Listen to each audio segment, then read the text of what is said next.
Previously on Weirdflix. But the fact that they don't actually have that much monster action is pretty disappointing.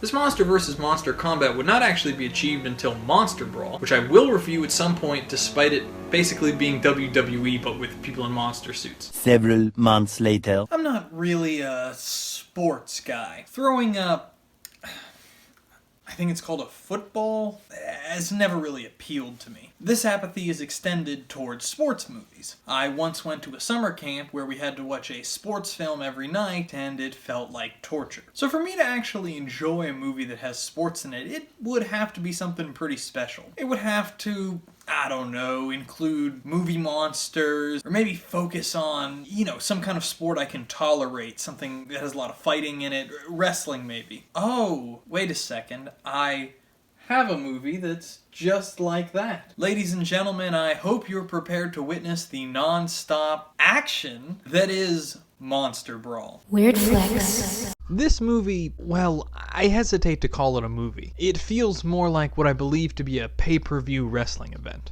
Not to spoil anything too much, but this is just a series of wrestling matches. There's not really an overarching story. It's just monsters fighting. Don't get me wrong, it's incredibly entertaining fighting, but that's all there is. Don't be expecting the deep story of, say, Ginger Dead Man 3 Saturday Night Cleaver, is all I'm saying. Longtime viewers that have incredible memories may remember that I mentioned this film back in my Dracula vs. Frankenstein review, when I complained that Dracula and Frankenstein never fought. Well, we don't get that here, so I still don't know the answer to that question, but we do get the answer to a lot of others. Without further ado, let's enter the ring with Monster Brawl. Our film starts out with basically an introduction narration explaining that monsters are real and are going to fight to, assert dominance. You know what?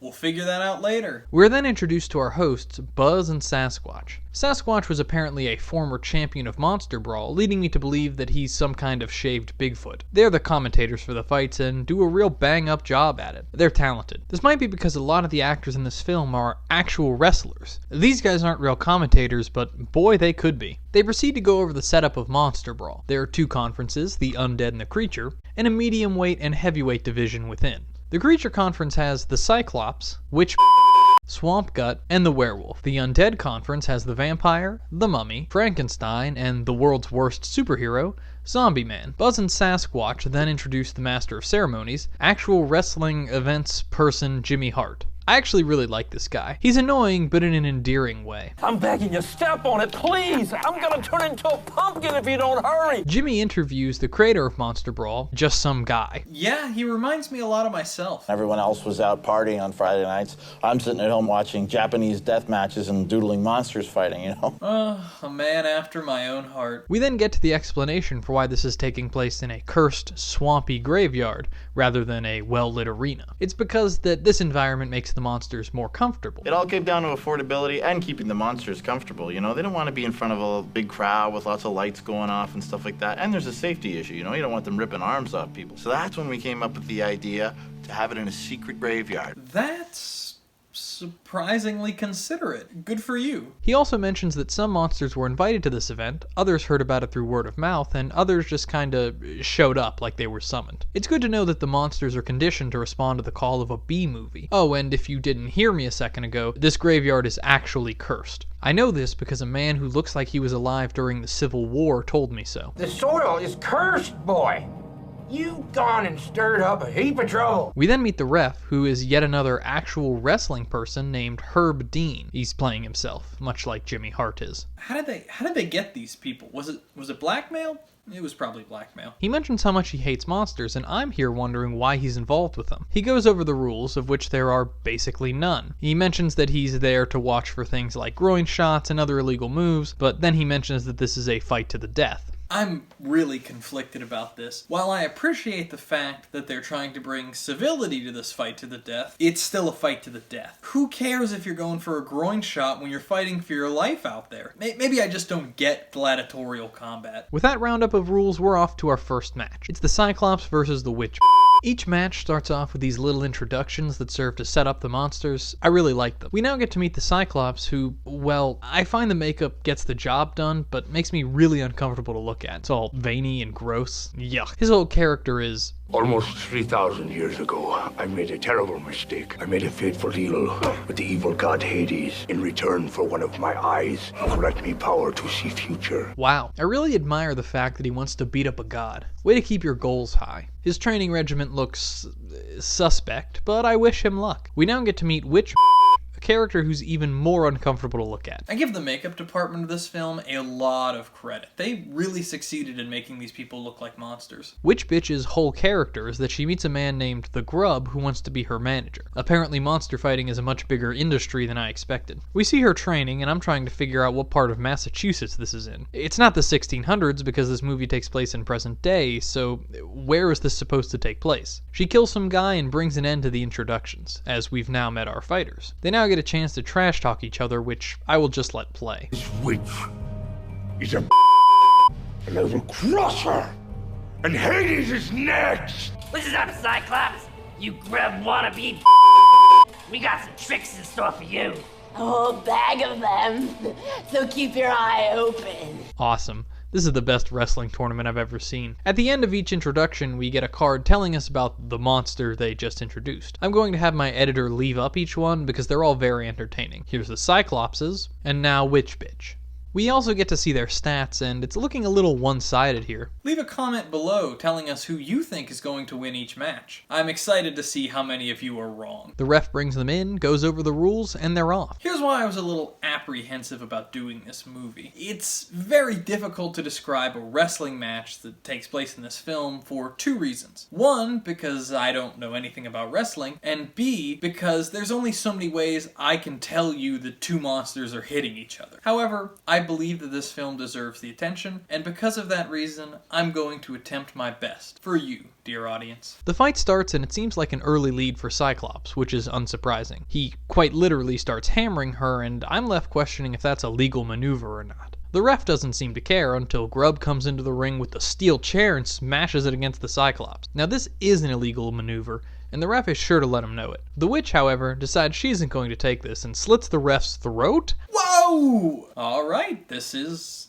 getting serious. Buzz and Sasquatch take note, mentioning, "We're going to have to proceed throughout the rest of the night with no officiator, Sid." You'd think there would be a backup in case something like this happened. The witch seems to have gained the upper hand, spitting alcohol on the Cyclops and going for an eye gouge, which seems just a little bit unfair. Cyclops has had enough, though, and prepares to unleash his special attack. Wait, why is he glowing red? What's happening? Oh my god, the Cyclops has a eye laser? Well, it looks like Witch isn't getting up from that. Cyclops wins. Mythical laser blast. They got the guy from Mortal Kombat in here? Oh man, this movie's better than I thought. You know, sometimes I forget how low the bar is set in order for a movie to impress you. Thank you for reminding me with this week's selection. Come on, Alex. You gotta admit, hearing the announcer describe all the ways these monsters are getting killed is pretty epic. Is it though? It's not really doing anything for me. Well, that's because you can't appreciate the finer things in life. Oh, and the Grub gets decapitated. The effects in this film are surprisingly good, I must say. This brings an end to our first match. Next up is the Mummy versus the Vampire. Our clip for the Mummy involves him breaking out of a crate that he was just stored in, I guess, and killing a forklift operator. Why did he wait so long? Dramatic effect? He escapes to come to the tournament, and the news report following this incident has some choice words to say about it. It is our belief he's headed somewhere. Something evil has compelled him from the grave. I encourage all citizens to remain on high alert. And if you see that mummy, y'all give me a call now, you hear? And here's his info card. On to the Vampire, which opens on a secret agent who's tracked her down and is planning to kill her. She seems not that bad, actually.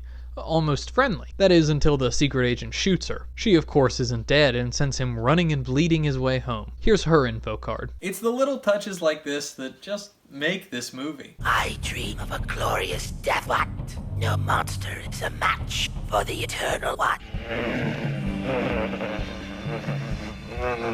The fact that the Mummy subtitles are written in hieroglyphs are just chef's kiss. It's beautiful. Based on their stats, this fight seems a little more balanced than the last one. They get into the ring and the fight is on. It's actually really back and forth. Neither of these combatants seems to be able to get the upper hand on the other. That is, until the Mummy starts exploiting the vampire's weaknesses. You've underestimated this rotting pharaoh. He must be trained in vampire slaying techniques.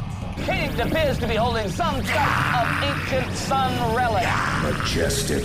The mummy deploys a blistering sun-cursed technique that scorches the face of the vampire. This brings up so many questions. I can understand the amulet because, you know, Pharaoh could have magic and it's a desert, so the sun makes sense. But why would he have been trained to fight vampires? If anyone has an answer, please let me know. The fight eventually gets thrown out of the ring and they continue into the graveyard. Lady Vampire picks up a granite tombstone and look out! She just hammered it over the skull of the mummy! Props for using the environment. That looks like it would hurt a lot more than a steel chair. The mummy has been trying to stake the vampire, but she beats him to the punch when she rips his heart out? Gross. Also, that's factually incorrect, as the heart was removed during the mummification process because the Egyptians thought it was the center of knowledge in the human body. It would have been funny to see her punch her hand through his chest and just pull out a big hunk of nothing. However, she's won, and this closes our second fight. We're now on to the heavyweight division, starting with the Wolfman versus Swamp Gut. The Wolfman's story is actually really sad. His wife and unborn child were killed by a werewolf, so he trains to hunt down the werewolf that did it. He succeeds in killing it, but succumbs to the curse himself. Wow. If I hadn't have watched a still-beating heart get ripped out of someone's chest less than a minute ago, I might have felt something here. Here's his info card. Swamp Gut is a much different story. He's shown to us through a nature documentary on Grizzly Planet. I guess he's some kind of a natural creature? The gist of this is that he spits acid, is fat, and eats people that wander into his habitat. Classic stuff. Here's his info card. Let's hear their trash talk. All the toads, all the creepy crawlers have been saying it. Here comes the wolf.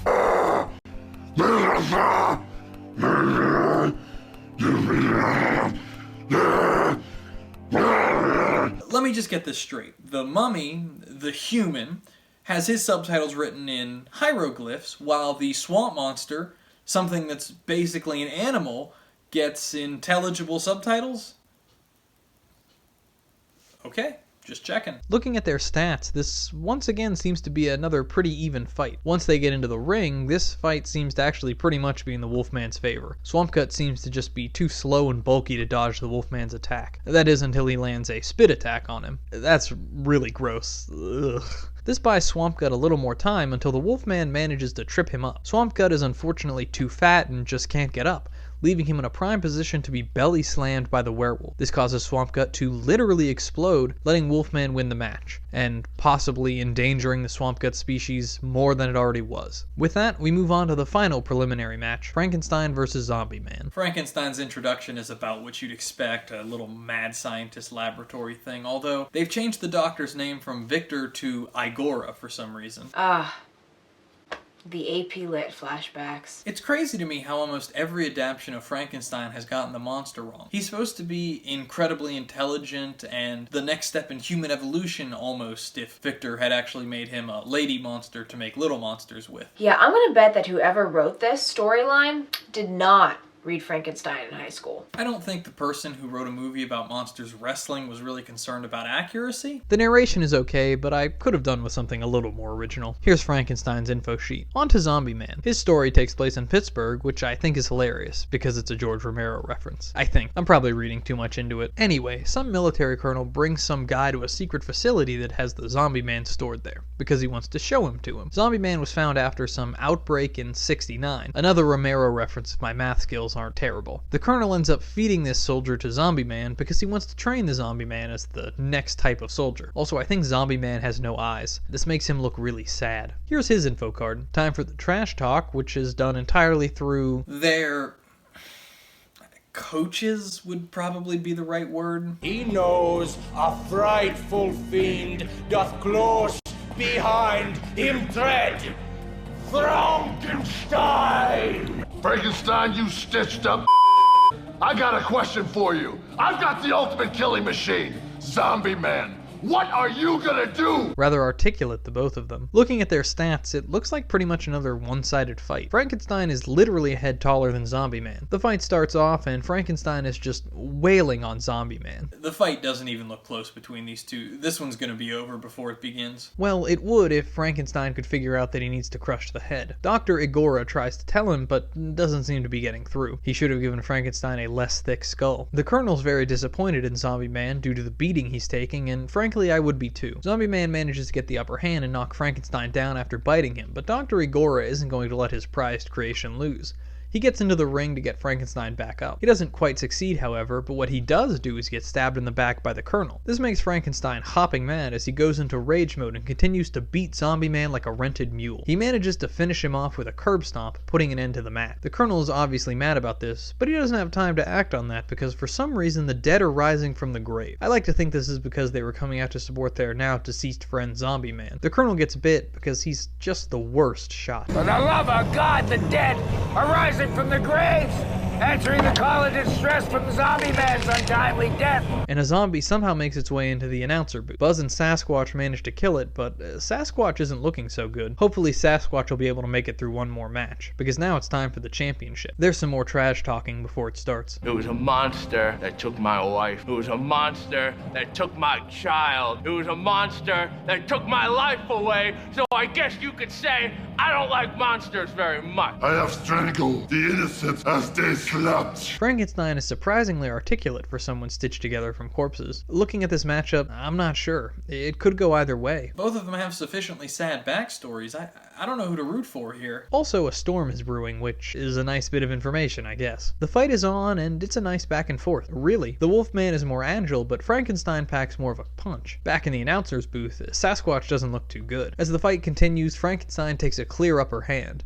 So much so, it looks like he's put down the werewolf. Speaking of putting down, it looks like Sasquatch's turn, so Buzz has to put him down. As Frankenstein walks off, it looks like the movie's over, until the werewolf gets back up and launches after him. Twist! Frankenstein picks up a column, and one hit from that will likely crush the werewolf. They spar a little more until Wolfman takes a hit. Frankenstein's not taking any chances, and, well... And he's prying at his head, folks. He is prying at it. Oh, my Lord! That poor Wolfman just wanted to avenge his wife's death, and you killed him.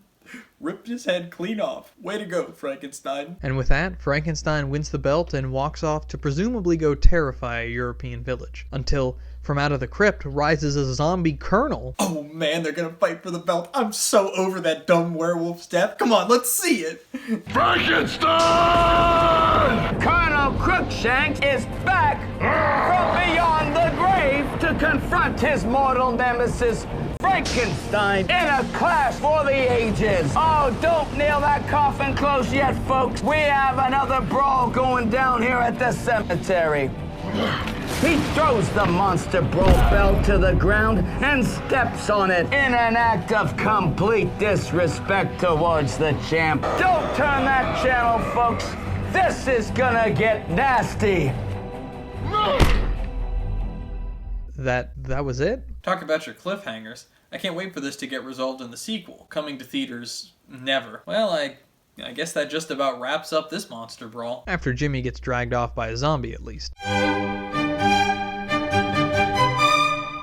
I begged for us to review Monster Brawl after we released our Dracula vs. Frankenstein review. I thought, okay, we've been doing a bunch of old movies. I think we might need to do something a little bit newer, a little bit more fresh. That was the worst mistake I have ever made in my life. It's like I forgot that I actively avoid professional wrestling at all costs. I'll level with you here. This movie was so boring that I played it in the background while I was doing my Italian homework. There's no plot, there's barely any backstory, and the backstory that is there is just plain terrible. Don't waste your time. If you want to watch wrestling, go watch real wrestling, like high school or college wrestling. Chris, we need to start reviewing better movies.